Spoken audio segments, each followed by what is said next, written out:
Greetings, everyone. This is Rock and Roll Spot coming at you with the weekly comic book.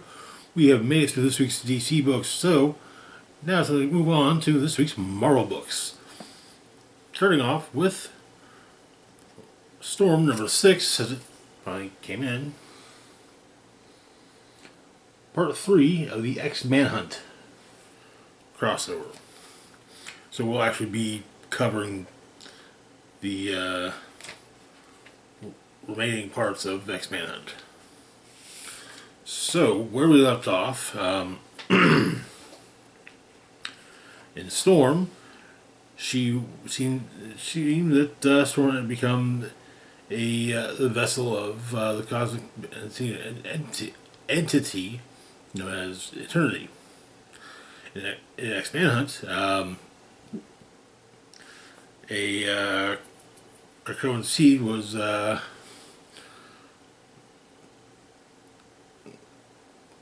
taken from. It was revealed that Doom had a Krakoan seed, and I don't remember. Xavier wanted it, but obviously against it. Also, he has a brain tumor which is killing him, and all this while his daughter Zandra, Empress of the Shi'ar Imperium, has come under attack and, well, asked for her father's help. So, Storm opens with Storm kind of, it seemed, going home to Storm Sanctuary. Apparently, Maggot is there. But she takes the Storm Sanctuary in the makes it airborne, where it becomes Thundercloud.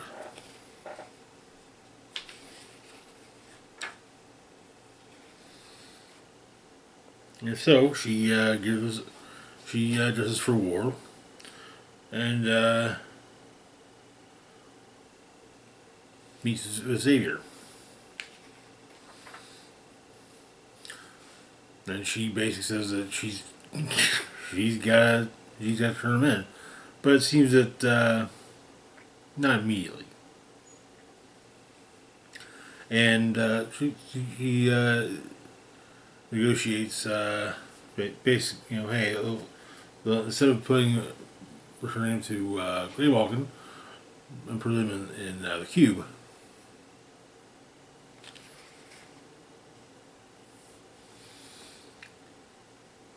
And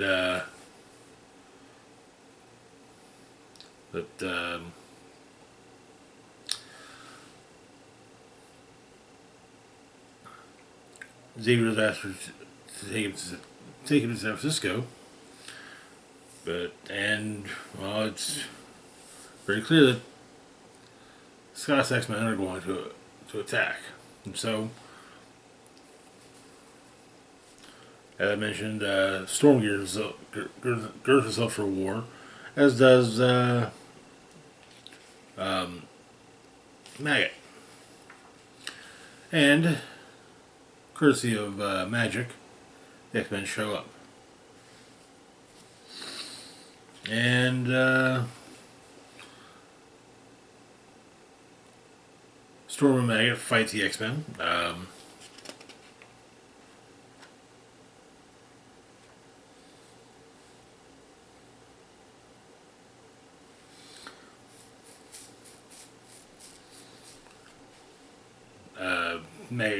Maggot's pretty much short work of by Juggernaut, and Eternity takes over.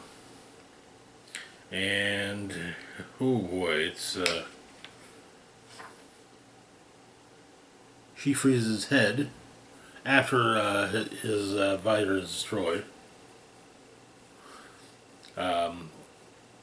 Juggernaut tears off Maggot's arm, and his maggots are able to heal him and reconstruct his arm.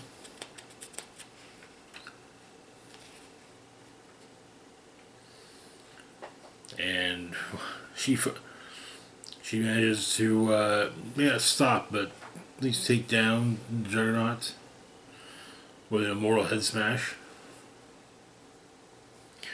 However, Beast is in the Battle of Thundercloud, checking out the engines, while Cyclops with his frozen head and unconscious. Magic, Quentin Quire, and Temper are on what was Utopia with Cyclops. We're in Thundercloud. Xavier discovers Beast, and that is where the issue ends. Also, the X-Men are a little freaked out with the fact that yet another member of the team has got a rather something of a cosmic power boost. Moving on though to our next book, we've got X-Men number 13, which picks up right where Storm left off.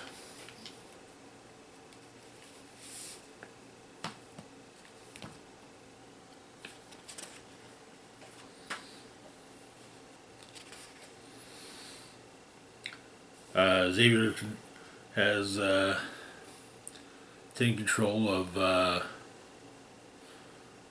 Beast.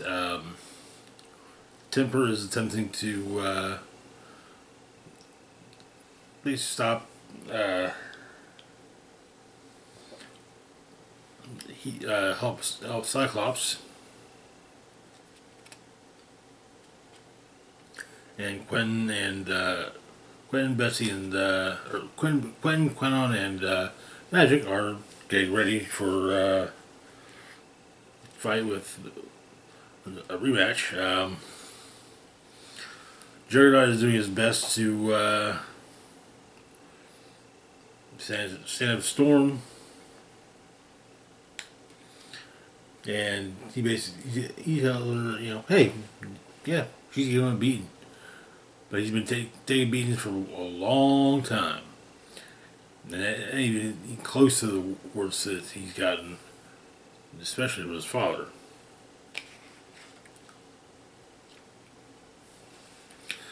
At the factory,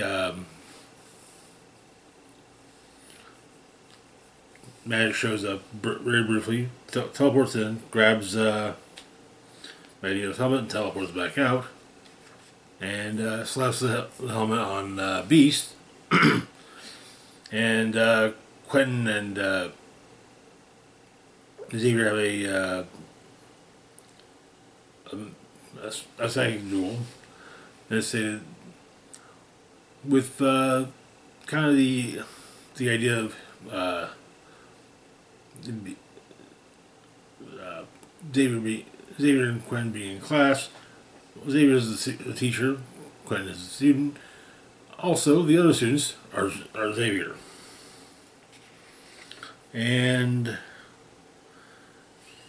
it's point out that they're both Omega level mutants, and so with the same power set.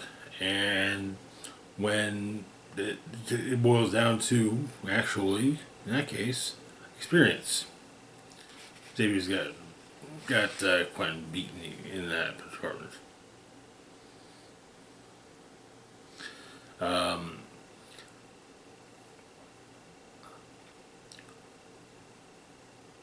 Juggernaut does what he can to stand in front of Storm's winds, but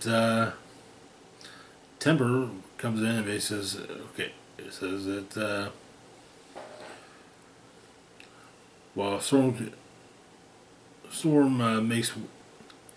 controls weather, Temper controls its in weather, or what makes weather. And her, Juggernaut, and Magic attacked Storm.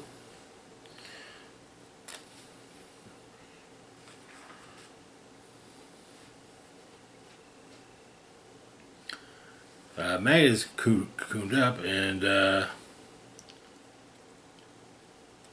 Psylocke goes after him, and basically says, he'll to get Storm to back down. On the astral plane, Quentin fights dirty. Brings in an echo of Cassandra Nova to stop Xavier, and that works. But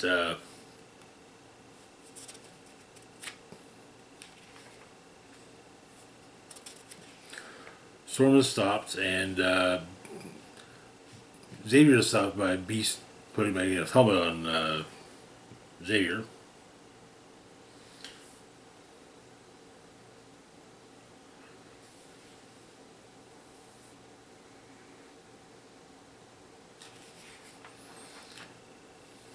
And apparently there's negotiating that takes place. Xavier is returned to the X-Men.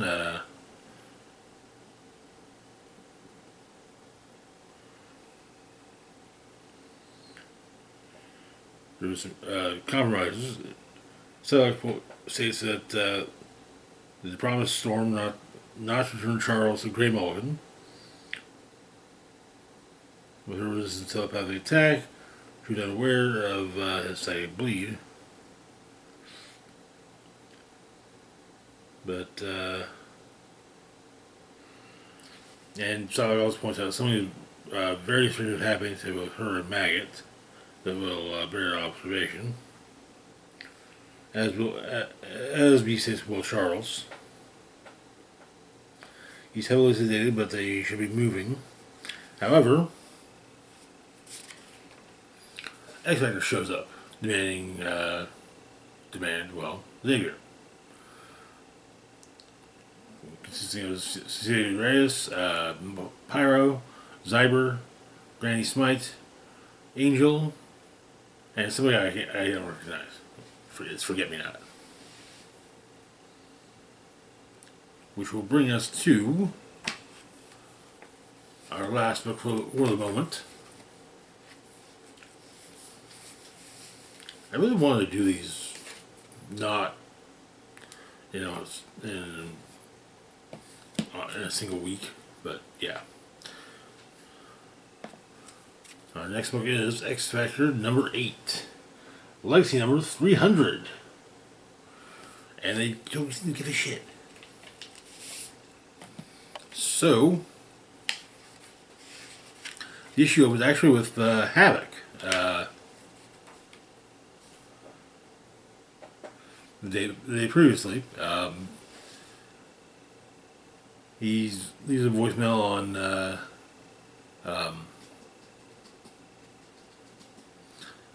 Lorna's phone, but Frenzy shows up, and apparently the Union Underground needs Havoc for a mission. X-Factor and the X-Men already throw hands, but however, Temper takes down Pyro by freezing his hands. Beast tries to make things not escalate into a fight. He asks Granny Smite what her power is, and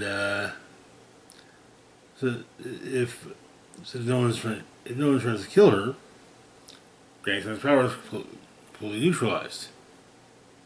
How crazy that is. And Zyber is outside his power. Also, he's complimented by Quentin Quire.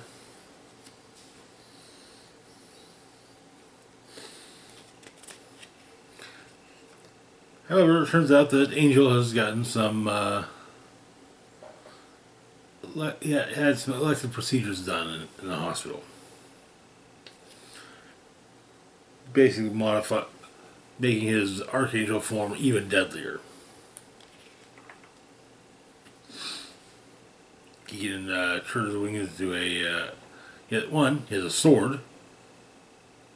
Two, he can turn himself into a ball with his wings, with two of his wings sticking out as blades, so yeah.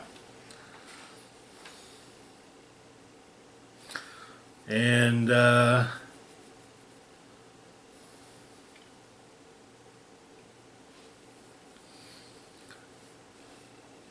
Frenzy and Alex managed to run off with Xavier, but of course Cyclops takes them down. Well, Cyclops shoots Frenzy, and him and Scott into a fight because they can't use their powers against each other. They're immune, since brothers. And but Havoc getting his upper hand explains that Cyclops asks him why he even cares.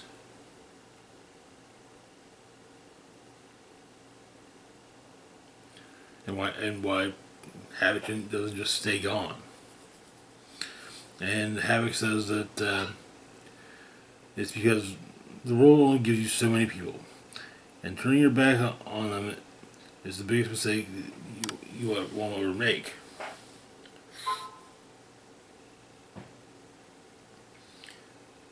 And and as the realistic irony is that he says this from personal experience, that in the end, when you betrayed everything and everyone you loved, you don't even get to keep what you traded them for.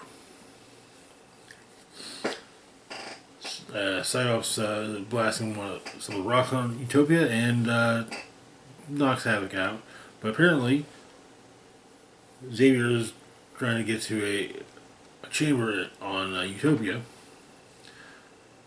and he manages to do it. It's a Krakoan egg. A resurrection egg. In fact, the last resurrection egg.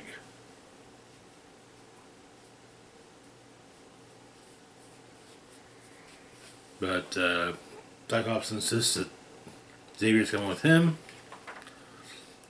But a masked figure showed up and tases Cyclops and teleports away with Xavier in the egg.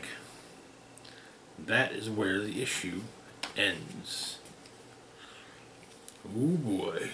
So who is it, that masked man? We'll find out shortly.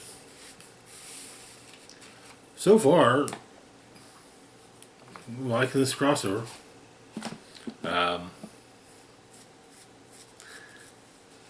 It does the first 5 parts are been pretty decent. But anyways, that's it for now. As always, feel free to like, share, and subscribe. Links to my Facebook, Blue Sky, Instagram, Mastodon, Twitter, Patreon, and PayPal can be found in the description box down below. This is Rock and Roll Spock signing off saying, live long and rock hard.